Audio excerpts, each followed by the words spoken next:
안녕하세요. 저는 한림대학교 명예교수 김우택입니다. 오늘의 강의 아담 스미스의 국부론 핵심 다시 보기입니다.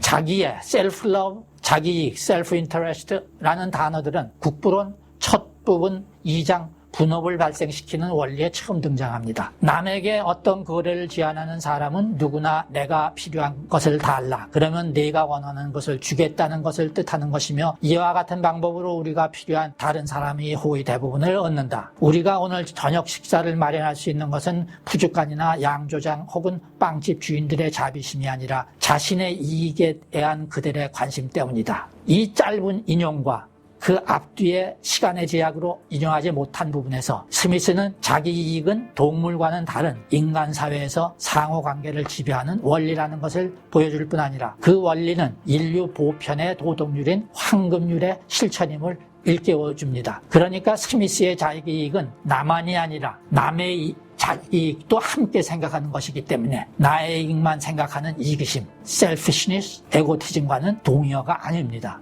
문명사회라면 일반인에게 적어도 읽기, 쓰기, 계산하기 등 가장 필수적인 것은 어릴 때 가르쳐, 비록 비천한 직업에 종사하는 어린이들이라도 취업하기 전에 배울 시간을 낼 수 있게 해야 한다. 사회는 얼마 안 되는 경비로도 전체 국민에게 이러한 기본 교육을 가능하게 하고 장려하며 의무로서 부과할 수도 있다. 스미스는 의무 교육을 제안했습니다. 구체적 실천 방안까지도 함께 제시했죠. 분업의 부작용에 대한 예방적 조치입니다. 또 스미스는 자국의 해군업을 보호하는 항해법에도 찬성했습니다. 평화 시에도 해군력을 양성 유지하는 방편으로 보았던 거죠. 그러면 해군업 보호 비용은 방위비로 해석됩니다. 또 다른 예로는 이자 금지법에는 반대하지만 이자의 상한선을 정하는 법정 이자율 제정에는 찬성했습니다. 그런데 그가 생각하는 최적 상한선은 높지 않았습니다. 당시 영국 국채 이자율이 3%이고 신용도가 높은 사람들에게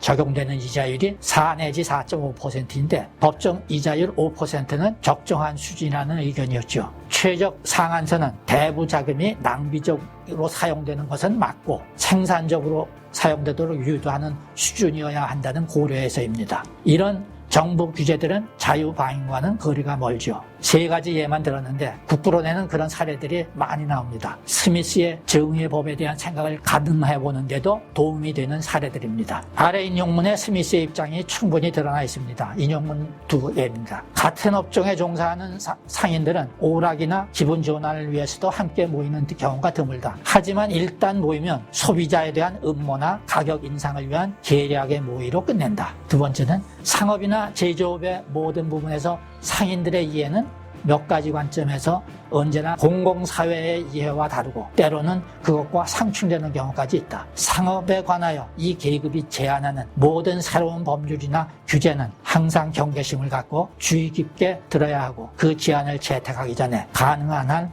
용의 주도하게 그리고 강한 의구심을 갖고 오랫동안 면밀히 검토하는 과정을 가져야만 한다. 입니다. 항상 반대한 것은 아닙니다. 상대 국가의 높은 관세나 수입금지의 폐기를 얻어낼 가능성이 있을 때 도덕관세는 관세를 부과하는 것은 좋은 정책일 수 있다는 것이 그의 의견이었습니다.